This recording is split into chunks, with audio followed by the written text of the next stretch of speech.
Welcome back. You're still watching Business Incorporated Special Edition, and it's the D-Day of the announcement of the monetary policy directions for the by the Nigerian Central Bank, the last one for the year. And my guests are still with me here in the studio. Now, Mr. Yusuf, I have to start with you from this segment.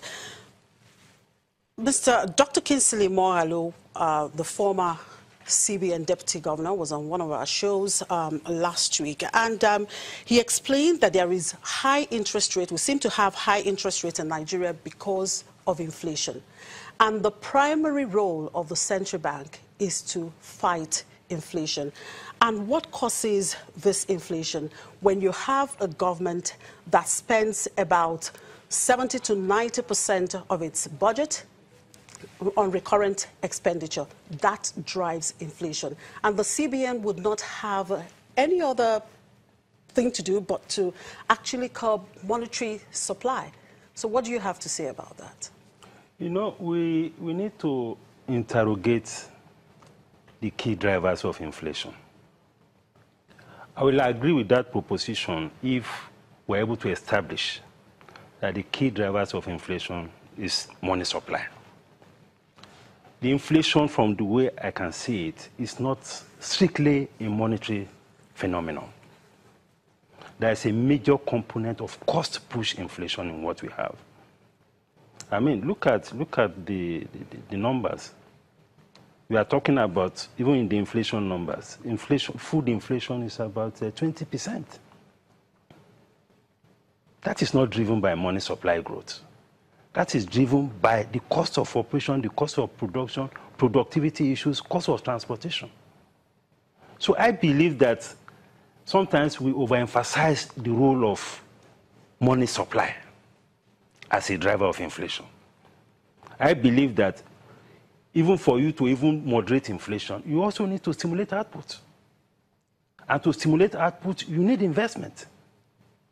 So there are arguments on both sides. But for me, I will not anchor inflation almost entirely or as a monetary phenomenon. No.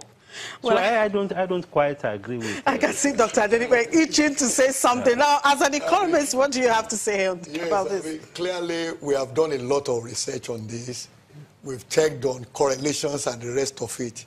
When you check out the historical data on Nigeria from 1970 till date, in terms of relationships between money supply and the rate of inflation, you won't find a significant correlation coefficient.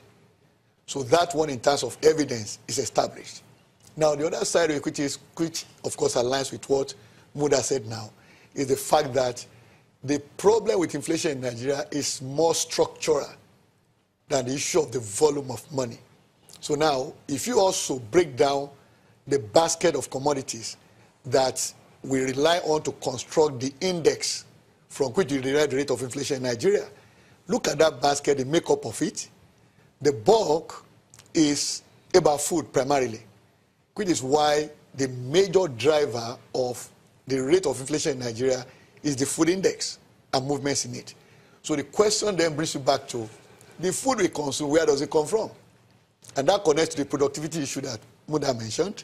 So you have a situation of low national productivity, and also where historically, up until only this year, we have depended a lot on imported food, especially rice, which has become a staple food in Nigeria. And so to the extent that you do that, that fits also into your FX market. Because to import any item, you need foreign currency. So which is servicing an item that is derived demand. So now, if you are going to deal with that, it means structurally there have to be changes. And that means you'll be producing more of what you consume here than what you import. That's where it starts from. Then the various rigidities, that's what we economists call it, that exist in the production process, right from the farm up until the table. You start from your wheat, for example, you have bread on your table. What are the issues involved in that value chain?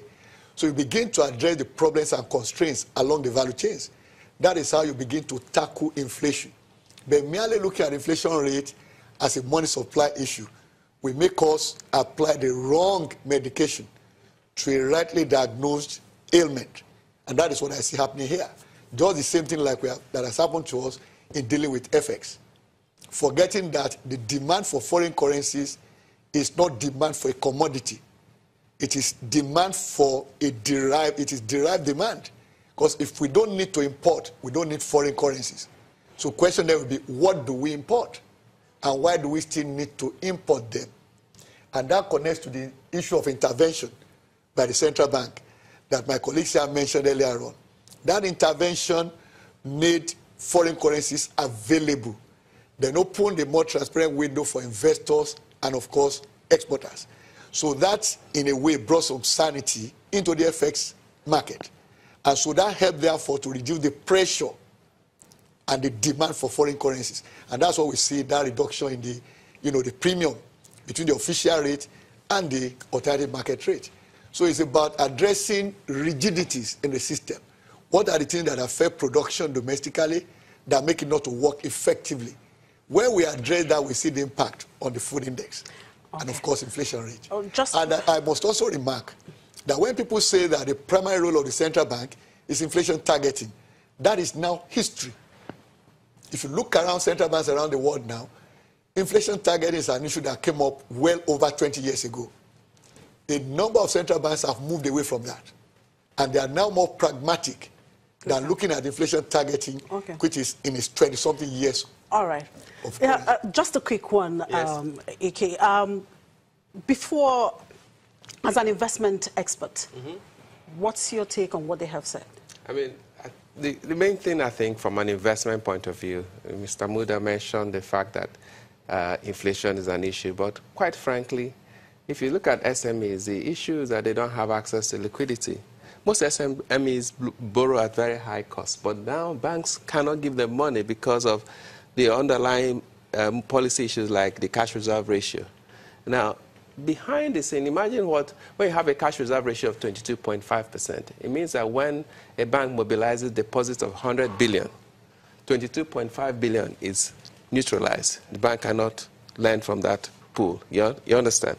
Now, it gets more difficult in application, particularly the way the CBN is managing it, because I'm aware of some banks where if they increase their deposit base from, say, 500 billion to 600 billion, so there's an incremental 22.5 billion now neutralized because of that increase in deposit rate. However, when the depositors come and draw their funds and take 100 billion out, you would expect the CBN to then release 22.5 billion back. You understand? But the CBN is not actually as efficient in releasing that money. So when you look at the underlying cash reserve ratio of most banks, it is way above 22.5. It's trading between 30 to 40%. That is what is starving the liquidity in the system, and that is what is making it difficult to fund credit to the private sector. If you look at 2016 to 2017, credit to the private sector has grown only by 0.2%. For total credit of 22 trillion naira, that is insignificant, and we are looking for money. So the CBN has within its arsenal its capacity to actually release this credit and spur the growth we are looking for. I guess we have quite a lot to chew. Well, that's it on Business Incorporated Special Edition. Thank you very much for watching. I'm Chimeze Obi Iwago.